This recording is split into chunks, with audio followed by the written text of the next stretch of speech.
हूँ रेणुका काले। मेरी हिंदी कक्षा हिंदी पथ में आपका स्वागत है। चैनल पर अगर आप नए हैं तो इसे सब्सक्राइब कर लीजिएगा, बेल आइकन प्रेस कर दीजिएगा ताकि आपकी मतलब की कक्षाएं यूं ही आपको मिलती रहें।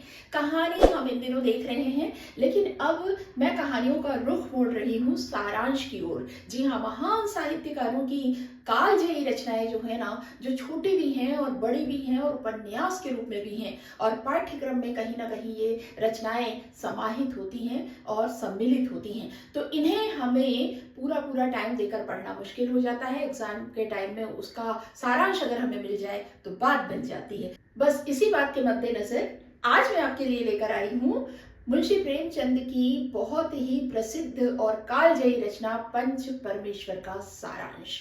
तो पहले पंच परमेश्वर कहानी के बारे में मैं आपको थोड़ी सी बातें बताते चलूं। ये जो कहानी है ना, वो सबसे पहले प्रकाशित हुई थी सन 1916 में सरस्वती, जो एक साहित्यिक पत्रिका है, उसमें। और पहले इस कहानी का नाम पंचायत था, लेकिन साहित्यकार महावीर प्रसाद द्विवेदी जी के सुझाव पर या उन्होंने ही इसका नाम पंच परमेश्वर कर दिया। तो आइए इस कहानी के पात्रों का परिचय आपको पहले दे देती हूँ और फिर मैं आपको इसका सारांश बताऊंगी। देखिए, इस कहानी में है जुम्मन शेख, अलगू चौधरी, दोनों बचपन के मित्र हैं। और जुम्मन शेख की खाला जान है और जुमराती हैं, जुम्मन के पिता हैं वो, और करीमन जुम्मन की पत्नी है, उनकी बीवी हैं। रामधन मिश्र और समझू साहू भी गांव के लोग हैं, गांव वासी हैं, उन्हीं के गांव के, और ये भी एक सहायक पात्र के रूप में इस कहानी में अहम भूमिका अदा कर रहे हैं। तो आइए देख लेते हैं कहानी पंच परमेश्वर। जुम्मन शेख और अलगू चौधरी बचपन के मित्र हैं, इनकी मित्रता की चर्चा होती है। दोनों एक दूसरे के लिए बहुत ही प्रतिबद्ध हैं। एक दूसरे की मित्रता, उनकी घनिष्ठता जो है वो लोगों में जग जाहिर भी है और लोग उस मित्रता की प्रगाढ़ता को भी जानते हैं। जब जुम्मन को हज जाना होता है तो वो सारा घर बार अपना अलगू चौधरी के भरोसे छोड़ जाते हैं, और जब अलगू को भी बाहर जाना होता है तो वो भी अपने घर की सभी जिम्मेदारियां, देखरेख का काम, जिम्मा वो सौंप जाते हैं अपने दोस्त जुम्मन को। भाई ऐसे ही चलते रहता है, बचपन से ही ये दोस्त हैं। बचपन में जो जुम्मन के पिता हैं जुमराती शेख, वो जो है मदरसे में पढ़ाया करते हैं और वही दोनों ने पढ़ाई की है, बहुत बड़े विद्वान हैं, और अपने पिता से उनकी विद्या का गुण पूरा आ गया है किसमें? जुम्मन में। जुम्मन की विद्वता, उनके ज्ञान की आसपास के गांवों में बड़ी धाक है, और वो जो कानूनी प्रपत्र और उसका प्रारूप के अनुरूप जो चीज लिख कर देते हैं ना, कानून के अच्छे खासे जानने वाले भी उसमें कोई मीन मेख नहीं निकाल सकते। तो भाई देखिए, इन सब प्रपत्रों की जरूरत तो लोगों को पड़ती है, और जब एक परफेक्ट प्रपत्र जुम्मन तैयार करके लोगों को देते हैं तो उनका काम बन जाता है। तो इस वजह से आसपास सभी लोग जुम्मन से बहुत प्रभावित हैं, उनसे उनका काम चलता रहता है और सभी उनके प्रभाव में हैं, उनकी इज्जत करते हैं। ये एक बात हुई। अब एक बार क्या होता है, जुम्मन की खाला जान जो है ना, उनका करीबी कोई रिश्तेदार रह नहीं गया, ठीक है, तो उनके पास कुछ मिल्कियत है, यानी जायदाद है। अब जुम्मन बहुत ही मीठी मीठी बातों में अपनी खाला जान को बरगला लेते हैं और उनकी मिल्कियत अपने नाम करवा लेते हैं। जब तक ये प्रक्रिया चल रही है, मिल्कियत उनके नाम नहीं हुई है, तो बड़ा आदर सत्कार होता है, अच्छे अच्छे पकवान खिलाए जाते हैं, लंबे चौड़े वादे किए जाते हैं, ता जिंदगी उनका ध्यान रखा जाएगा, ये सब कहा जाता है जुम्मन और उनकी पत्नी के जरिए। लेकिन जैसे ही कागजात उनके नाम ट्रांसफर हो जाते हैं, रजिस्ट्री हो जाती है, तो क्या होता है, इन लोगों का व्यवहार बदलने लगता है ना।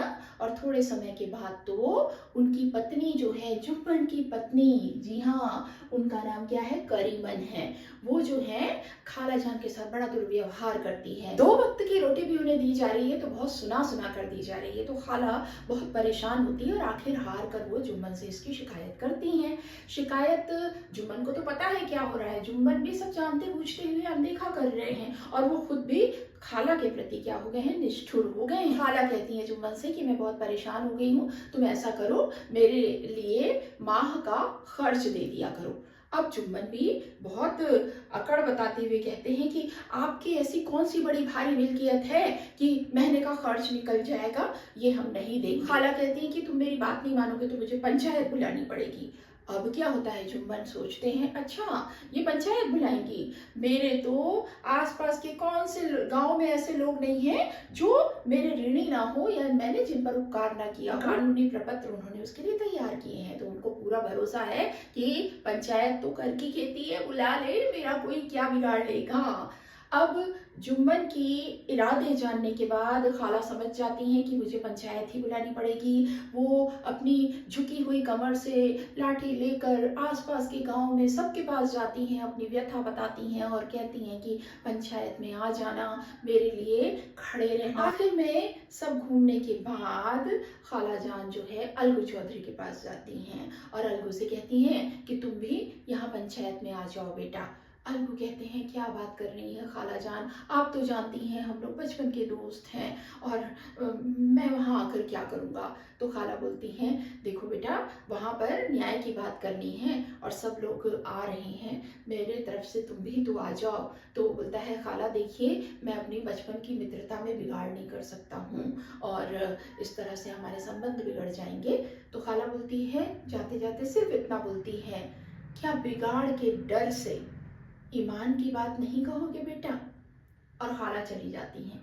उनकी ये बात बार बार अलगू चौधरी को बहुत कचोटती रहती है कि क्या बिगाड़ के डर से ईमान की बात नहीं कहोगे बेटा। अब दृश्य है पंचायत बैठी हुई है और शाम का वक्त है, पेड़ तले गांव में पंचायत बैठी हुई है, सभी लोग दूर दूर के बहुत सारे लोग आए हुए हैं, सब लोग इस प्रकरण को देखना चाहते हैं और जो जुम्मन से कहीं जलन रखते हैं, चिढ़ते हैं, वो लोग आए हुए हैं। वो सोचते हैं कि आज तो जुम्मन का कुछ ना कुछ बुरा होने वाला है। अब वहाँ पर सब कहते हैं कि खाला आपने पंचायत बुलाई है, बताइए आपको किसे बनाना है, सरपंच किसे बनाना है, पंच किसे चुनोगी आप। तो खाला कहती हैं कि भाई जुम्मन ही चुन ले। अब जुम्मन को तो पूरा भरोसा है, तो वो कहते हैं कि मैं क्या बताऊं, आप ही चुन लो, आपको तो सब पता है। अब खाला समझ जाती है कि ये उस पर व्यंग कसा जा रहा है कि मैंने बुलाया है लोगों को तो मेरी तरफ से बोलेंगे। तो बोलती है ठीक है अगर तुमको इतना ही है ना बेटा तो अलगू चलेगा,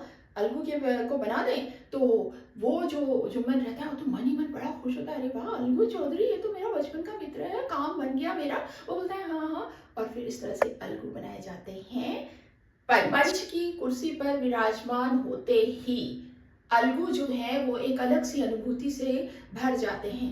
उनको मित्रता, नातेदारी, रिश्तेदारी, संबंधों से कहीं ऊपर न्याय जान पड़ता है और वो तुरंत कानूनी मसलों के वो अच्छे जानकार हैं क्योंकि उनका ये जीवन भर कई बार इससे वास्ता पड़ा है। तो वो अब जुम्मन से सवाल जवाब करने लगते हैं और एक के बाद एक सवाल करते चले जाते हैं। जुम्मन अंदर अंदर बड़े मायूस होते हैं कि अरे ये क्या हो रहा है, आज अलगू को क्या हुआ, ये किस तरह से मेरे से सवाल पे सवाल किए जा रहा है। और वो सवाल करते जाते हैं और बोलते हैं और आखिर में वो फैसला देते हैं। खाला जान की मिल्कियत से इतनी आमदनी तो हो ही जाती है कि उन्हें माह का खर्च दिया जा सके और खाला जान की जिम्मेदारी उठाने का, उम्र भर उठाने का जो जुम्मन ने वादा किया है उसे निभाना चाहिए।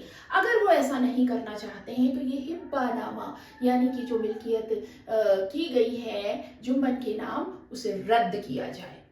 अब ये फैसला हो गया, लोगों ने बड़ी वाहवाही की, रामधन मिश्र और दूसरे जुम्मन से चलने वाले बड़े खुश हुए। लेकिन इस घटना के बाद जुम्मन और अलगू की दोस्ती में दरार आ गई, अंदर अंदर सुलगने लगे जुम्मन। और देखिए ना, नीति ने मौका भी दे दिया बदला लेने का। हुआ ये था कि कुछ साल पहले अलगू चौधरी 2 बैल खरीद लाए थे। ये बैल जोड़ी बड़ी ही तंदुरुस्त, बड़ी ही खूबसूरत थी और आसपास के गांव में इस बैल जोड़ी की चर्चा थी, लोग देखने भी आया करते थे।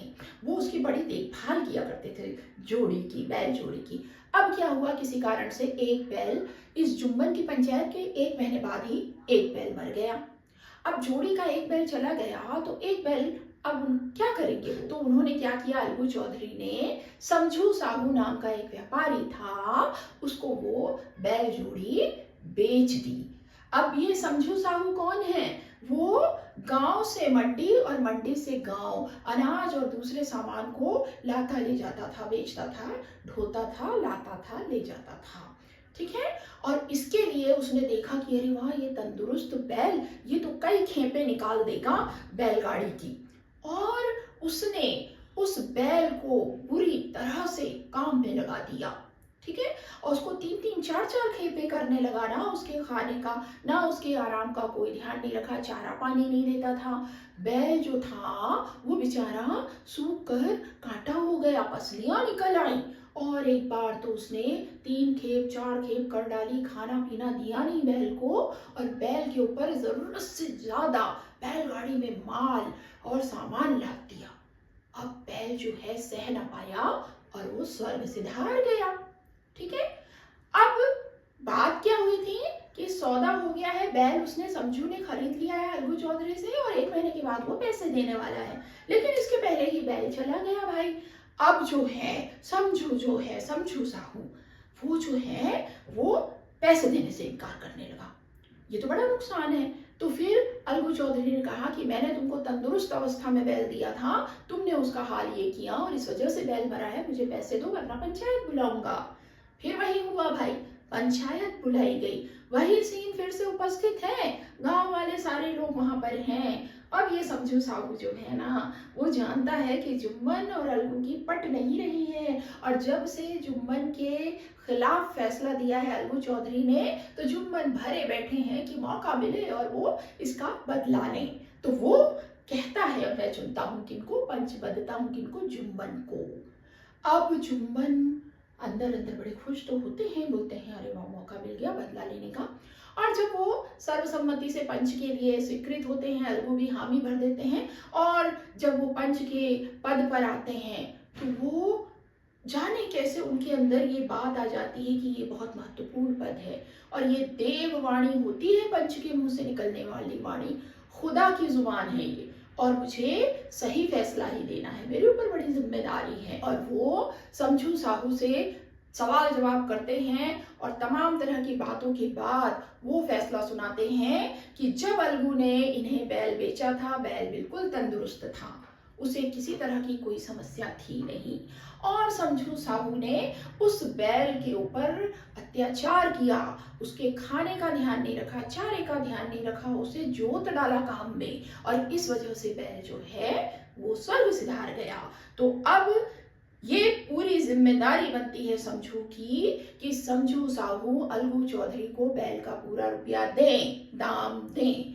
अब फैसला जो हुआ तो भाई सब तरफ वाहवाही होने लगी, और अलगू चौधरी जो हैं वो बहुत ही आश्चर्य में पड़ गए कि वाह, कितना सही फैसला दिया है। बाद में दोनों के बीच की मित्रता जो है वो पुनः जीवित हो उठी, और अलगू चौधरी जुम्मन शेख एक दूसरे के गले लगकर खूब रोए, दोनों के मन का मलाल उन आंसुओं में बह गया।